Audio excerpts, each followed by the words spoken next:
Good afternoon, good morning, good evening, depending on where you are on this fast forward planet, which is wrapped in layers of turbulence. Many of them are interrelated, climatic, geopolitical, economic, uh, and in the United States, pure politics too is emerging as a big issue for science based policy, whether it's health or climate or disaster risk, you name it. There'll be lots of challenges and hopefully productive conversations going forward. I'm Andy Revkin. This is the Sustain What webcast, and today we're going to talk about CH4, methane, this gas that uh, is the second most important greenhouse gas emission from human activities that relates to the fate of the climate. We are heating the climate. There are various compounds that, if you put them in the air, they stay there for a long time. They have an influence on the balance of energy coming from the sun and heading back into space. And that's it's been a big deal. I think for journalists, we've been focused on the fossil fuel emissions and landfills, things that are sort of discrete. And the science has kind of expanded the picture toward. But there's always been this question of, well, three things, and you're going to hear a lot more from the scientists here. It's like a bathtub, just like with CO2. You have different sources. It's being destroyed. Methane gets destroyed in the atmosphere pretty quickly compared to CO2, way quicker. But it's still it's very powerful while it's there. So that's the key.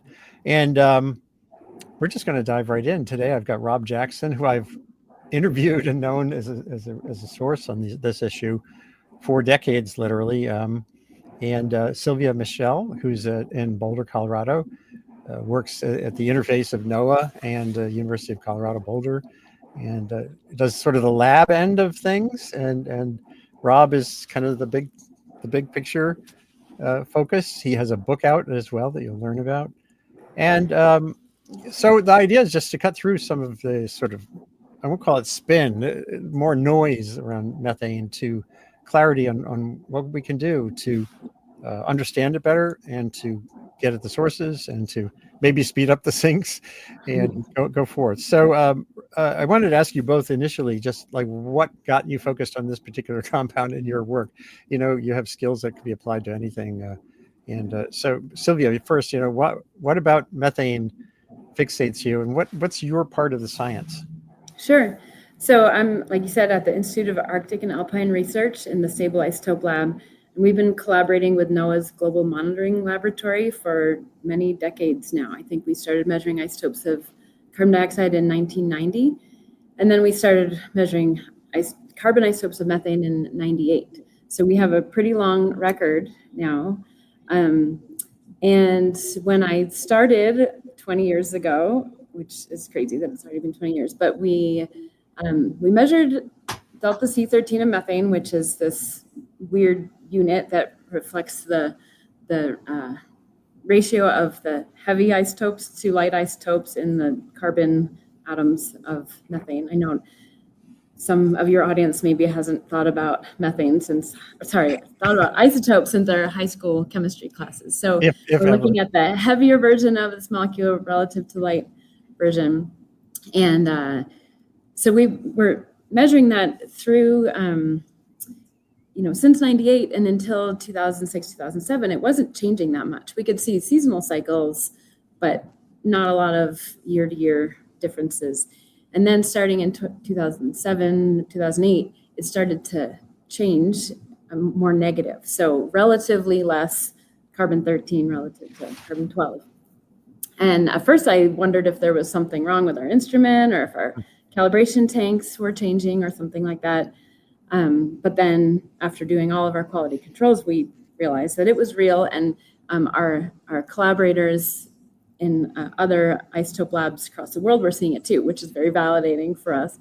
And so then we realized that this was a real signal, and we needed to make sense of it. So there have been many papers over the years using our data. And then since 2020, that change in the isotopic ratio was becoming even more dramatic. And so that's what prompted this recent publication where It's very data centric. We just look at the signal and we show comparisons with other labs that see the same signal. And then we use a very simple but elegant model to quantify like what could be driving these changes. And this again, and Rob, maybe you could weigh in. Let's get Rob's answer to that basic question: why methane? And then, your take on this shift and understanding of the source mix and how that's reflected in the chemistry and the like. Yeah, the why methane part is interesting. It's the second most important greenhouse gas, as you mentioned, Andy. It's 2/3 as important as carbon dioxide in sort of a several decade time frame. I have come to focus much of my research on methane because it's the only greenhouse gas for which, if we could reduce emissions today, we could actually see the atmosphere restored to pre-industrial concentrations within a few decades, within the lifetime of people listening to this webinar. There's no other greenhouse gas for which that's possible. And if we had a magic wand and could eliminate anthropogenic emissions, we could save 0.5 degree C of warming within a few decades. And it's the strongest lever we have for slowing climate change over the next couple decades. And that's because while it's in the atmosphere, it has that particularly powerful heating effect, and it's transitory. It gets broken down. So if you stop the emissions, it goes away. Yeah, it's super potent, and compared to carbon dioxide and nitrous oxide, quite short-lived. A decade or a little bit more on average, and instead of thousands of years for carbon dioxide and hundreds of years for nitrous oxide. And I think it was maybe in the thing you wrote for the conversation with some other authors, or somewhere I heard that in the carbon finance world, like only 2% of the money goes to, that's right. Yeah. The focus goes to the methane side of the equation, despite what you just articulated. Yeah. Methane's been neglected for decades. Not only has a trivial amount of climate finance gone to methane mitigation, but the first global methane agreement was only signed a couple years ago. We've had decades of agreements for carbon dioxide and other gases, but we're just waking up to the importance of methane. And I think it's partly for the reason I mentioned earlier. People are looking around asking, what can we do on a time frame of a few decades? And there isn't a lot for the Earth system, and methane's one of the strongest levers. That's so interesting. So before we get back into the policy implications, and we will, and then into your book, I want to get back to this basic understanding of sources and stuff. I had another paper here. Where is it here? I don't think you're author. Oh, Sylvia, yeah, you're an author in this one. So the tropics too. It's not just sources, meaning it's more biological, but it's also more tropical. How do we know that? I think there was one of the questions that came in was about that. How can you kind of get geographic in thinking about this? Well, one thing we do is we look at latitudinal gradients, Mm-hmm. right? So both the methane mole fraction and then the isotopic ratios, and then we can look for changes in the latitudinal gradients. And there has been a lot of attention to the warming Arctic, and for sure the Arctic is warming at troublingly high rates, right? And yet there are huge sources of methane coming from tropical wetlands, which are warm and wet, right? Right. And getting warmer. So, the tropics are definitely a big deal. Can you weigh in on that? What? Maybe just clarify a little bit about perceptions. Again, the media, we focus a lot on things like fossil fuels because fracking became a huge issue in the States and in Europe, where they kind of banned it. And fossil fuel companies make a convenient target when you think about climate change, because they're the ones extracting the stuff we're all burning.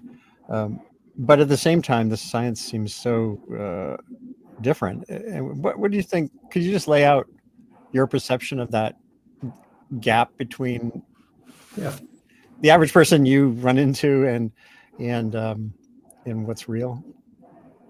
It's true that the fossil fuel industry gets most of the attention or the focus, and our new paper, we just estimated through the Global Carbon Project that 2/3 of all methane emissions worldwide now come from things that people do.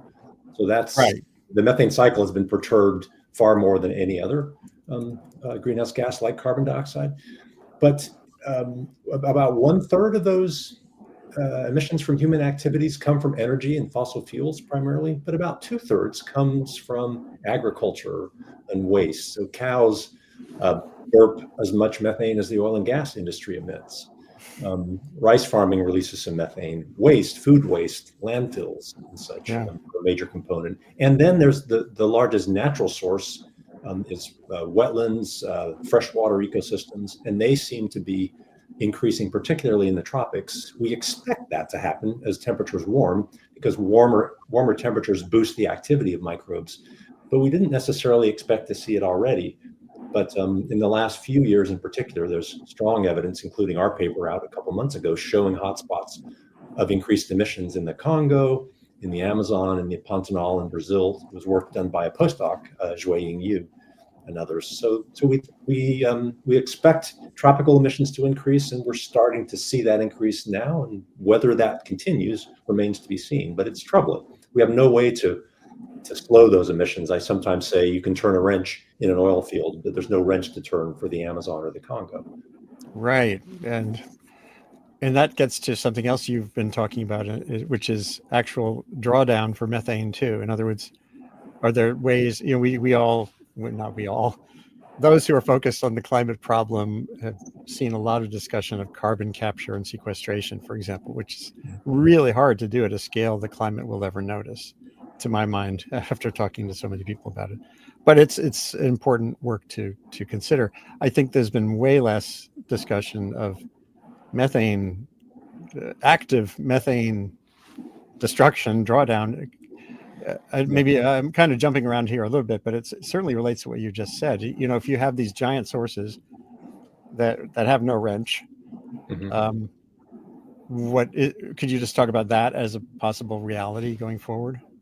Yeah, one of the tricky things about methane is that the place to start is with the super emitters, the oil and gas facilities, the landfills, the things that you can see from a satellite, satellites that have just launched this year, in fact. So that's the place to start. But most emissions worldwide don't come from those super emitter sources. They come from more dilute sources, from wetlands, from single cows, from rice paddies and things like that. So we need approaches to reduce those emissions too. And methane removal from the atmosphere is a possibility to do that. It's really very hard. It's not clear that we can do it at scale yet. The National Academy just released a report this summer, a committee that I was on, and we recommended a research roadmap for the next 5 years. But we really don't want to have to rely on that for the future.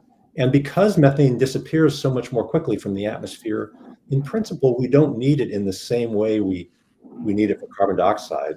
If I had a magic wand that I could end CO2 emissions today, there would still be 1 trillion tons of pollution in the air in thousands of years for CO2. And that's not true for methane. A magic wand eliminating emissions would see the atmosphere go back to health within a few decades. Right. And Sylvia, can you weigh in on this from the context, not just of you, but from the people you work with?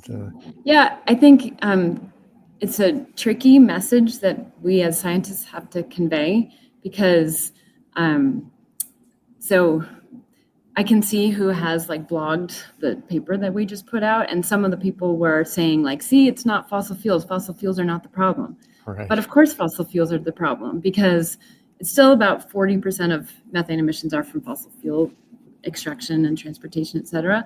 But then the bigger problem is the carbon dioxide released from fossil fuels, right? So Rob is right that because methane has a shorter lifetime, it's a great target for, acting quickly to delay the climate change that will happen in the next few decades. But we're not going to solve the problem without addressing fossil fuel emissions. So it is a pretty tricky message to convey, because yes, we need to stop the leaks from the fossil fuels to prevent the methane releases, but it looks like the recent emissions are from these harder to mitigate sources like wetlands. Maybe we could do better. I'm sure we could do better with landfills, and then maybe we need to rethink ruminant agriculture and Right. what are the consequences of our diets and the way we raise cows and handle manure and all those things.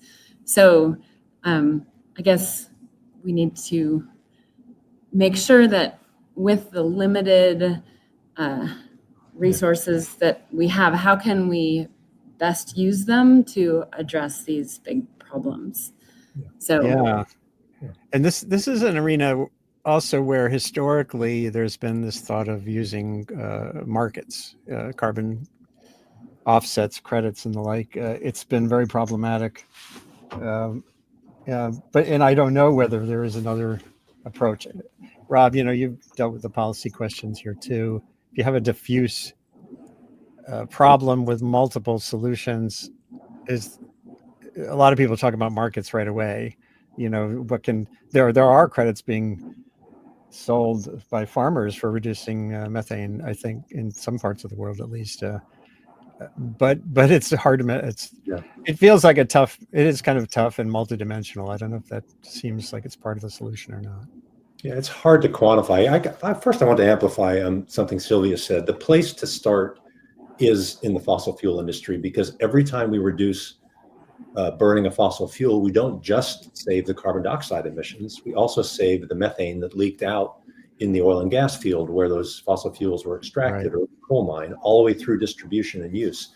So in spite of these diffuse sources being really important in the realm of methane, energy use in fossil fuels is still the number one place to start for both carbon dioxide and methane.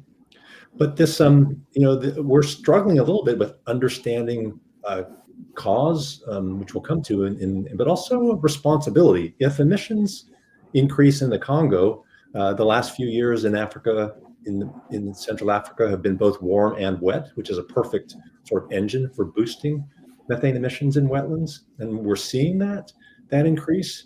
But if they increase in the Congo, or they increase from tropical wetlands in the Amazon, like where I work with partners, is that emission attributable to Africa or to Brazil? Right. It's really, that's really not appropriate, because that boost is coming from warming that's driven by greenhouse gas emissions. So you get into this issue of temporal responsibility versus other responsibility. It's very complicated. Yeah, and actually that also, if you bring in the precipitation part, the climate models are pretty bad still at precipitation in the tropics. I've been talking for years to people about sub-Saharan Africa, about the models competing, showing a drier zone just south of the equator, south of the Sahara, or a wetter one, and supercomputer models haven't figured that out. So that would lead to away from some kind of coherent measure of who's responsible. At the same time, the no-brainer part is just a no-brainer. Like, I did that story in 2009, front page of the New York Times, using infrared imagery. The EPA was showing, the leakage from fossil fuel infrastructure is so ridiculous. And I interviewed people in the industry at that time, Shell, I think, the BP or Shell, oh gosh, in New Mexico. They had a guy running around the world trying to encourage all of their operations to leak less methane, and they had a cultural shift where they actually got the emissions way down, because he was basically saying, don't give me a number like 20% better, just keep going. It's not like there's a threshold here, you go to zero. And I hope that the culture can shift in the fossil fuel industry more in that direction. I certainly.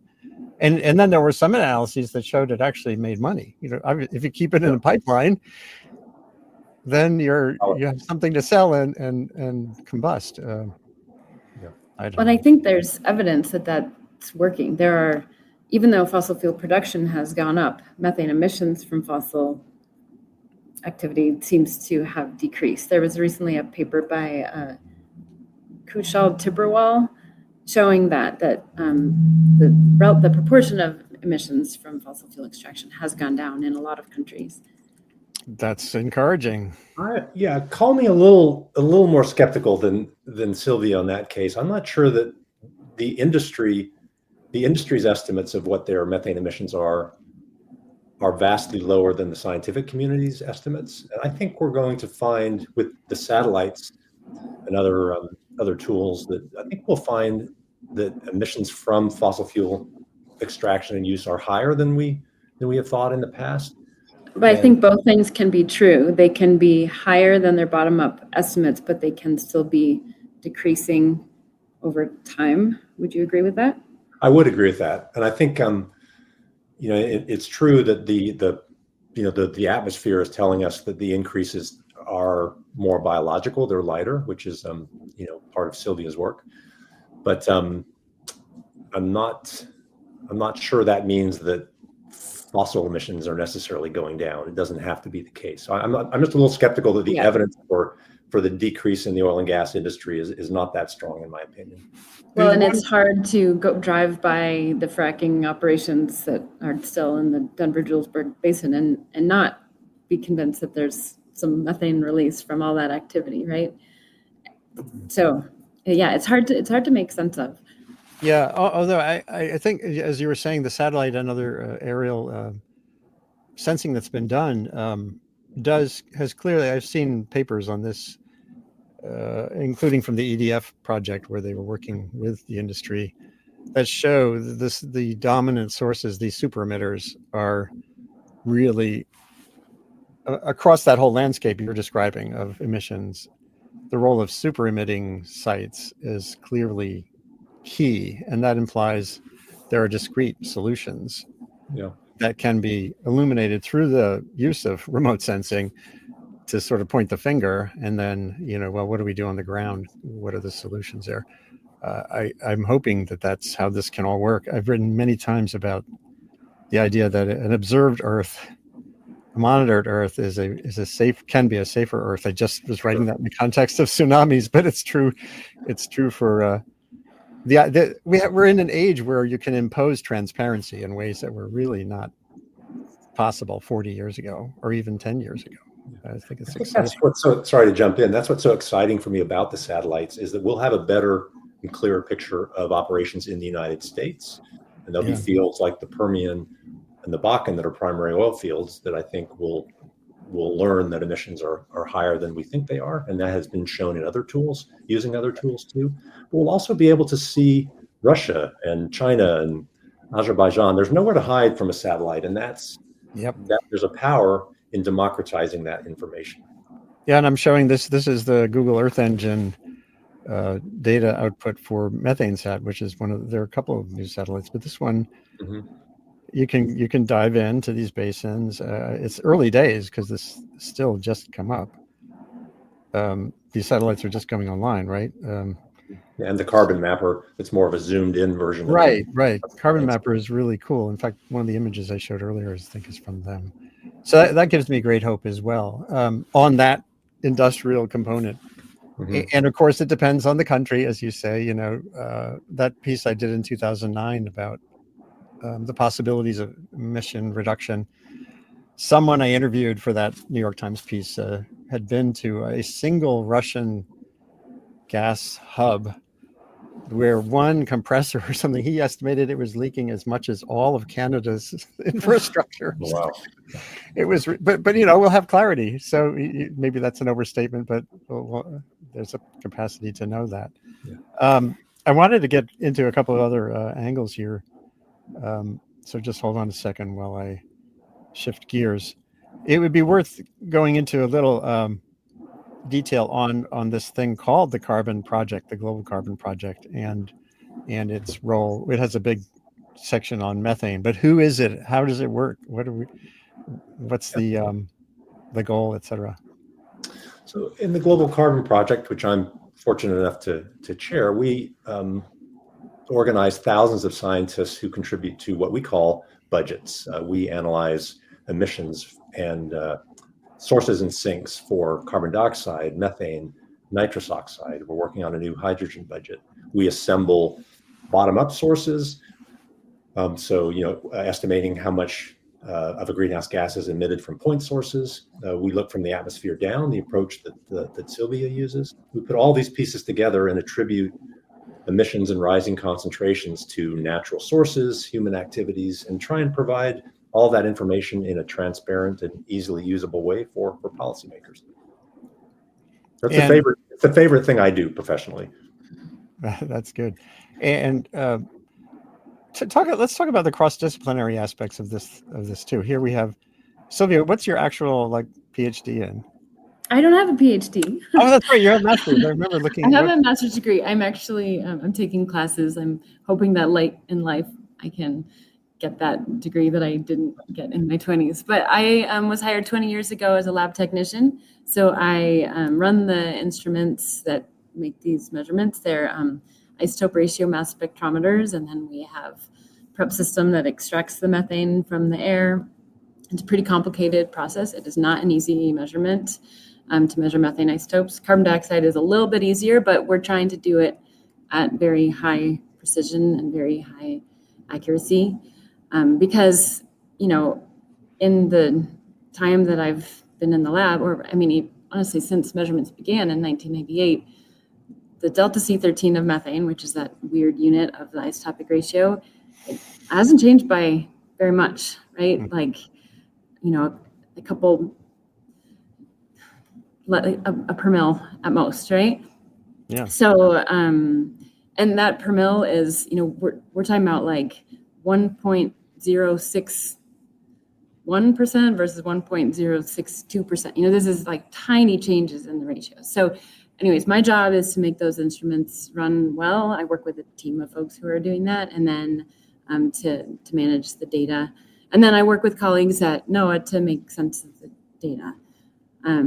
So the Global Carbon Project doesn't use the isotopic data. Is that correct, Rob? Historically, you guys haven't really used that in the studies, and we use it in our inversions now, at least in some of the models. Oh, cool. Okay. So yeah, there's not a ton of isotopic data available because it's a difficult measurement. But it's a very useful constraint because when you make hypotheses about what is changing in the methane cycle, the isotopes allow you to test those hypotheses, right? And that's what in our simple model in the paper we show. If you attribute all the methane increases to fossil fuels, which is our favorite villain, then it just doesn't make sense with the isotopic data. So I sort of feel like my contribution to this problem is to make the measurements that allow you to then say, does that make sense with the hypotheses that other groups who may or may not be using isotopes are coming up with, right? Yeah. So I think what's kind of neat is that there's been so much disagreement or so much conversation, debate among our community for many years, but there is a little bit of consensus building, I think, about the importance of these microbial sources, even though we all recognize that fossil fuels are still a big part of the methane budget. And then, of course, the bigger problem when it comes to CO2. And, so one question here is there more, how can the picture and policy choices get clarified with more interdisciplinarity? Is there anything missing in terms of the conversations across disciplines? I found this to be the case sometimes with paleoclimate and climate modelers and field observers. They just don't talk to each other, or sometimes they talk in different languages, and I see missed opportunities there. To improve climate models, for example, with more historical data. Is in this arena, is it sufficiently cross-disciplinary? Anyone missing? Maybe Rob first. Yeah, I mean, it's a great question. I would just begin by saying we use Sylvia's data and the NOAA data, and so we're grateful for having it. I'm worried about monitoring in the upcoming change in administration. Monitoring is an easy to cut. So one of the things we shouldn't do is let any of our monitoring stations disappear because it's convenient, and we really need more monitoring in places like the tropics and the Arctic where we expect changes to happen. In answer to your question about multidisciplinarity, I think the biggest gap is the intersection between the natural and physical sciences and the social sciences. Climate change is primarily a behavioral issue at this point, in my opinion. The technologies are out there, but human behavior is hard to predict and motivate. So the biggest gap that I see is the need for connections between the natural and physical sciences and the humanities and social sciences. I couldn't agree more. I've seen this over and over too. In fact, when I started writing about global warming in the 1980s, I really was just doing the science journalist thing. CO2 is a greenhouse gas that behaves this way in the atmosphere, blah, blah, blah. And a little bit on the treaty and policy. But it took me 18 years before I interviewed my first social scientist. It was like 2006. I'd already been on the, writing about this stuff forever. And then it was like, oh my God, this is really important. Even as a journalist, thinking about how information does or does not change behaviors. Mm-hmm. That research was sitting there and I hadn't really absorbed it myself and thought, oh my God, this is really something else. Which takes us to the next chapter of this conversation, which is about your book. And, it's not every... There have been a lot of climate books recently, including by climate scientists. But what drove you? Well, let me back up and say you've written before. You actually write poetry, Rob, and other creative output. But what drove you to write a book about this called "Into the Clear Blue Sky"? A couple of things. One is just the desire to reach people, to make scientific information accessible for people, and to try and change the dialogue in that way. I had a sabbatical with a group of behavioral scientists, and in their world, writing a book is sort of the culture of the realm. But my book's, as you mentioned, called "Into the Clear Blue Sky." I think of it as a how-to manual, a source of inspiration in climate solutions, in a journey from what I call climate despair to climate repair. So it's a hopeful book. It chronicles people, companies, organizations who are really making a difference today, and tries to say, we know what the problem is, solutions are out there, and a world with climate solutions and clean energy is a healthier and safer world for us in rich nations, and especially in poor nations. So it's a quest. Think of it as a quest for optimism. I went searching for inspiration, if you will, and found it in many places around the world. And what got you digging in with social scientists and behavioral scientists? How did that happen? It's funny. I did a sabbatical at an institute called the Center for Advanced Study in Behavioral Sciences, and I was sitting at a table early on with one of the board members, and he asked me, what are you? You're a neuroscientist. What are you doing here? And I said, well, I came here to learn about the behavioral sciences, and because I believe that behavioral sciences provide the solutions to climate change more so than sort of the technological sciences. And he looked at me and said, well, I disagree. I'm a behavioral scientist, and I'm hoping that the technological scientists will fix climate change. So that was sort of an interesting interaction. But it was to learn about human behavior and to understand the systems on Earth better. Interesting. And what's your? Is there some nugget in your wanderings? I've only sadly had a chance to scan the book, just because I've been overwhelmed with other work recently. I am going to be reading it, but in this, I won't quiz you. What's your if there's like 2 or 3 little anecdotes that, or even 1 or 2 that you think really kind of make the point for not just optimism as a state of mind, but really concrete steps people around the world are taking, what comes to mind? Yeah, thanks for the question. A couple of things come to mind. One of my favorite chapters is their chapter 11 called "Repeat." It was excerpted in Orion, the environmental magazine. And what I love about this chapter, it's in the Arctic, and it's people who are working to restore degraded peatlands, and they're doing it watching the world around them change, the slumping permafrost, and they're trying to put an ecosystem back together. And what was so interesting to me about it was that they aren't trying to go back to a 1950s sort of world. They're asking, what can we reconstruct that will survive in the future of climate change with warmer temperatures and less snow? So they're looking at ways to create wetlands and eventually to restore the peatlands that were there, but it's more of a rewilding approach than than trying to put everything back in some ideal way. So that was a fascinating chapter for me, watching them struggle with how to restore systems in a changing world. Well, it's certainly. Sorry. Well, go ahead, Andy. No, I was just going to say that's certainly a practice, or it's an essential part of the journey in this century, is what you're describing. Even in agriculture, setting aside the methane question, you get, like in Brazil, there's vast areas what's called, I think it's called capoeira. It's land that's abandoned agricultural land that it has a future, and what we do with that, same thing in Central America. There's a lot of this as well. As what we saw in the United States as agriculture got concentrated. Sometimes that leaves things unutilized, and those conversations for rivers and streams and everything around us seems so important. Do you think about this, Michelle? I mean, Sylvia, when you're out of the lab, are there other parts of your life that focus on some of these questions, or?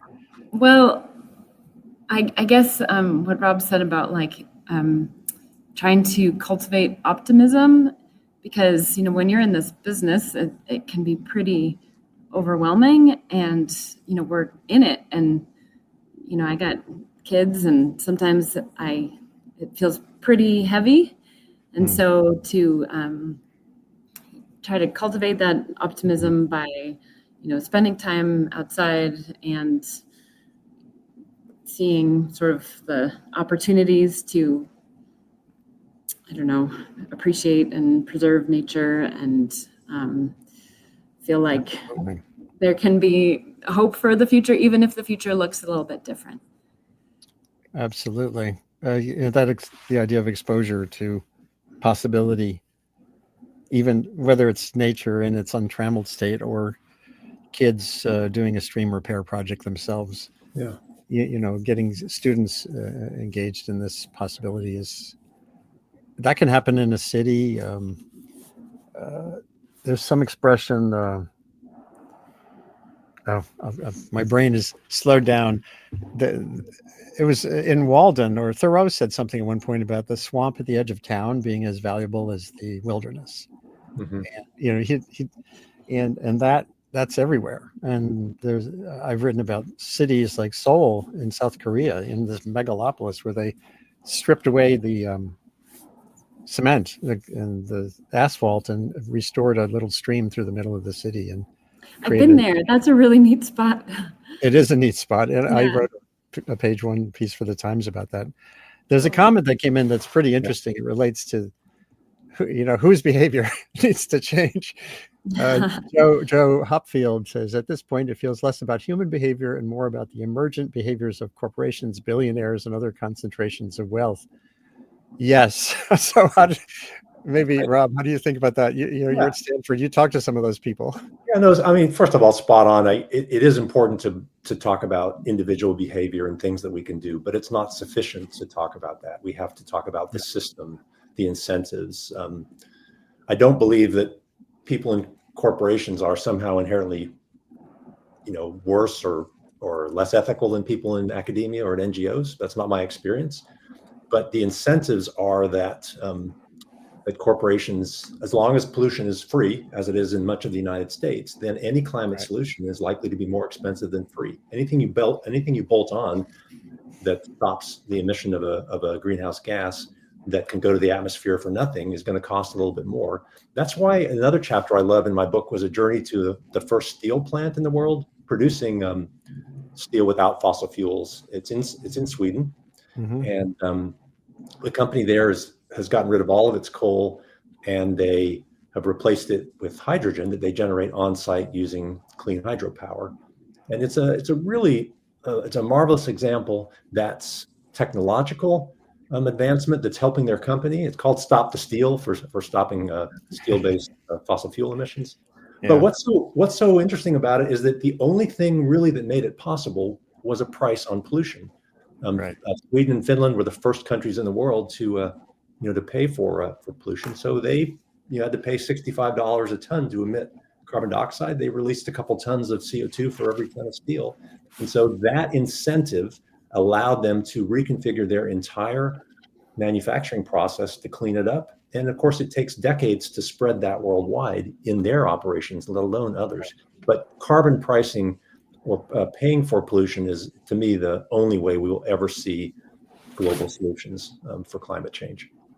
And that's where I think things like the explosion of remote sensing capacity have made a big difference, because it's harder to fudge your numbers, whether you're a country or a company.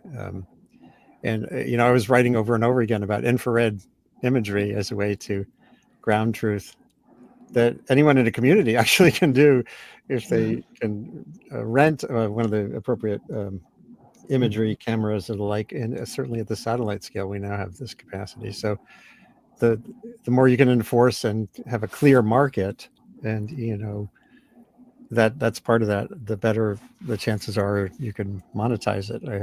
At least honestly, there's a lot of dishonest monetization going on these days. And speaking of dishonesty, in Joe's comment, there are clear cases of companies that are obfuscating and working against climate solutions. So I don't mean to imply that every corporation. Oh no, I don't think anyone would presume you're implying there are no bad actors. There definitely are, and the same at the international scale. It's there are plenty of good actors in the corporate world. I guess that's what I would say. Yeah, and I think one of the things there is, what can we do to not lump everyone together in a sector? The same like in Brazil. I was recently there again, and in around Belém, there's an organization in Belém that shows that you can have. We're not going to end beef anytime soon, but there's clear cases, and Dan Epstad has done publications in Science and other journals on this, where you get more beef from less forest. You can stop that connection between beef production and forest destruction, and that feels like the more of that, the better. But if we lump all in agro industry into one bundle in our heads and think it's us and them thing, that gets lost. Hold on, my dog is doing some barking. Rob, because you're at Stanford, and I'm not so sure, Sylvia. I see you Boulder, and there, Boulder is just such a science town, and like, what are young people you run into thinking when they?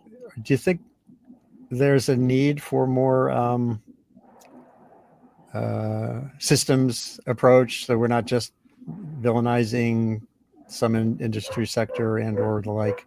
One reason I ask, Rob, is because I just did a conversation recently with some students at Stanford. It was really interesting. If I could share it here. Hold on. There are students at Stanford who work for Exxon. They actually have Exxon grants. And then there are others who are very much, no fossil fuel money on campus. And they had this conversation. Mm-hmm. They were showing the ability to sort of work across their own mental models and come up with a way to prompt the university to think about carbon cash on campus. Yeah. I don't know if you were involved with any of that, but it was just really interesting because to me, it's sort of an outlier in the sense that we tend to be us and them, yes and no. Yeah. Have you seen much of that, or do you see any of that in and around Boulder? Or I do, and in fact, the New York Times had an article about that conversation with one of my students, Unai Kashtan, and one of Unai's friends who came more sort of out of the petroleum engineering side of the school, if you will, and they had very different views. And I think those different views are reflected in the real world. To what extent do we need energy companies, fossil fuel companies broadly, to make the climate transition, the clean energy transition? And there are other people who believe that, we don't need those companies. They've hindered progress, and many people want to see those companies put out of existence. And I think that's it's a conversation that needs to happen. There's a tension there, and there's some place in between, in my view, we need to get to. And that was the core of your conversation and the New York Times article as well. Yeah. Well, I think, identity politics, we've been so divided. So the last thing we need is to have like these, hippie environmentalists on one side of the equation, and then fossil fuel burning pickup trucks on the other. Like it's a problem for everybody. So like let's try to come together and find common ground. I think at least these days there's more awareness and acceptance of the problem, right? So and in Boulder, we're driving plenty also, right? Like I like to go skiing in the mountains and I'm part of the traffic. So yeah, I think we need to really work proactively to not villainize, not demonize each other, but actually just like look for common sense solutions that are practical, right? And, telling everyone to go vegan is probably not reasonable, but also asking people to change their diets a little bit might be, right? Or, to just set, give them the awareness of, there are consequences to, where you are getting your meat from, right? So I think that we can find some middle ground, but I think we can't if we're just shouting at each other, right? Yeah. Or calling each other names, right? Like that's not going to build any consensus. No, I know, especially going into these next years. For sure. It's going to get really weird. And there's a role for courts and everything. The Biden administration did put in place some methane rules and regulations that are probably going to be fought. Although I think even there, some people in the industry are not so eager for everything to be completely upended. Again, it's not unitary, and we'll see how that all plays out. There's another question that came in. It's an interesting one about rhetoric. I'm not sure who the reattached retina is, but he or she says, wouldn't it be better to use a term like methane surplus instead of budget? Budget makes it seem as if methane or anything else the word is used with is under control and in hand. It's interesting. So fair. The whole question of vocabulary is really important. Another reason why we need the behavioral sciences. I guess we use the term a budget, trying to use it. It's not a great term. We try and use it agnostically, which means we're summing up the sources emitting methane into the atmosphere, and we haven't talked at all about the sinks, the things that destroy methane in the air, because those change too, like they did during COVID. So we put all those pieces together to create a budget. Is that the best term to use for to promote action? Probably not. It isn't just about the methane surplus, though. We need to understand methane destruction. How fast? That's really So it really is a budget. We're just in the red in the budget, right? Like we're. And an example of that was COVID. The 2 years with the highest methane increases on record were 2020 and 2021, and a major part of that increase was a decline in NOx emissions from industrial activity, which reduced the abundance of hydroxyl OH radicals in the atmosphere that destroy methane. So we really have to understand in your bathtub analogy, Andy, we have to understand the spigot and the drain to put these pieces together. As we call them, excuse me for interrupting, we call them the gazintas and the gazoutas, right? Like what goes into and then what comes out, right? And so it's the balance of those that, clearly, because we see methane increasing, like clearly the sinks are not keeping up with the sources at this point. That's so interesting. And that, by the way, that paradox of a bad thing being something that is related to a good outcome is there in other parts of the climate system too. Aerosols and temperature, there's negative. Even there's work recently that shows that aerosol dynamics are partially responsible for the uptick. Actually, the main driver of the uptick in Atlantic hurricanes isn't so much CO2 as it is the cleanup of particulate pollution. This is worked by a bunch of people. Yeah. And that gets complicated in a hurry. I want to go back to because you're talking about the innies and the outies. I know I got that wrong. To the idea of this part of what you're doing, Rob, which is, let me get rid of the comment. Thank you, reattached retina. Are there active ways to look at the whole system and get the methane under control? Maybe just talk a little bit more from the chemistry point of view of how this might work, and maybe distinguish the scale the potential scale with that of CO2 removal? Sure. So for methane, the things that destroy it naturally are microbes. Both emit methane under wet, warm, and low oxygen environments, like a wetland or a rice paddy or the gut of a cow. They also eat methane for energy. They consume it in drier soils. So that's one way that methane is destroyed. So that window means that there are microbial species that might be cultured or enhanced to increase methane destruction. So there's an area of research in that field. The bulk of methane, though, is destroyed by the detergents in the atmosphere, the hydroxyl radicals, the chlorine radicals that clean up the pollution that we emit to the air. And to take one quick diversion, methane has this really cool interaction. It's the only greenhouse gas that when you emit more of the pollution, more methane into the atmosphere, it actually means that the methane lasts longer in the air. And it's a bit like a sink at Thanksgiving. You put soap into your sink, and if you keep bringing dirty dishes into that warm water and soap, eventually you've got to add more soap to clean your dishes. And the atmosphere is like that. As we keep adding more and more methane, the methane has to wait longer to bump into a cleansing radical. Huh. Or alternatively, if we reduce methane emissions, we'll actually see the lifetime of methane shorten. So sorry, that's a divergence, but No, it's not a divergence really at all. It relates to the big picture. Yeah. So the other way that people are looking to destroy methane is to mimic the catalysts and the radicals, either in the atmosphere or industrial facilities or reactors that destroy methane. So there are catalysts that companies have been using to turn methane into methanol, which adds one oxygen to the molecule, and adding two oxygens gives you carbon dioxide, which is the ultimate fate of every methane molecule in air. So methane removal is really oxidizing methane to carbon dioxide, because that's what happens to every molecule anyway.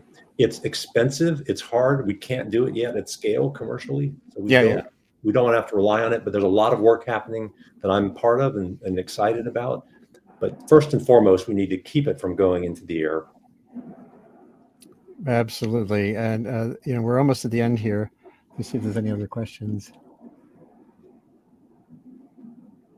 While you're waiting, that picture on the right I took, that's from the peatland system in Finland I mentioned. Interesting. In the chapter. Peat ecosystems are amazing. We've been they're now here. We're in Maine, where I live. There's some extraordinary bogs, and over on Blue Sky, that social media network, the new one, there's a whole peat discussion going on. It's interesting. We didn't really talk about the agriculture question. We probably could before we end, and so it is a big source, and we mentioned beef earlier, but is that an arena where technology might also play, not just in the general drawdown from the atmosphere, but more directly? I think it can. I'll answer briefly and then turn to Sylvia. I have another chapter in my book called Planet of the Cows, and I interview Pat Brown, who founded Impossible Foods, who wants to been on this show. Yeah, who wants to put industrial, food production industry out of business. So you can think of climate solutions as reducing the number of emitting widgets or organisms, or we can reduce the emissions per cow or facility that's left. And I also interview Ermias Cabrera at Davis, who's looking at feed additives. And there's a lot of exciting work that tiny amounts of feed additives, be they algae or other things, can reduce methane emissions by 50, 75, or even 80 or 90% or more. Right. And they might even boost the growth for the cows a bit, or dairy production, because that methane has lost energy. The problem is that most cows are on the range, some are in a feedlot or in a dairy, and those we could feed daily, but rangeland cattle we can't. Right. So there are other people looking at vaccines and engineering microbial communities. So there's a lot of good things happening in the cattle emission space. There's a lot of investment finally going to that area. So we need to both reduce the number of cows, exactly like Sylvia said. We can, in rich countries especially, we can eat less beef and dairy and be healthier.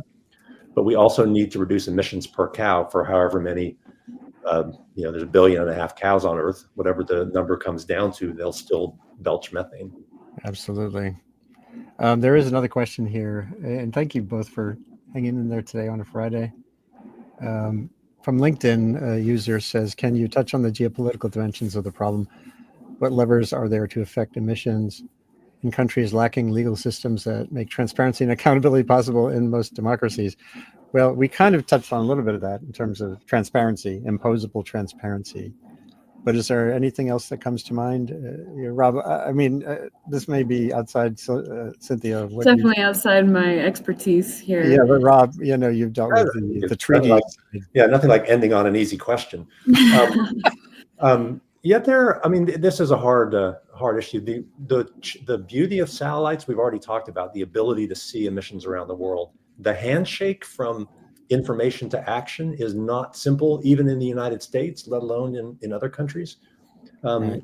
The first satellite that ever looked at emissions is GHGSat, a Canadian company. And they had this great example where they found a huge source in Azerbaijan. And they contacted the company, didn't hear anything for years, a couple years, I think. They eventually went to the embassy. The couple years part of that may be wrong. They actually went to the embassy and contacted the country at the major level that way, and eventually got something done that way. But it took months to years to make that emission go away. Yeah. So that handshake of information to action is not straightforward, even in the U.S. Yeah, and less so in many other parts. And less so in the kinds of countries the LinkedIn user refers to.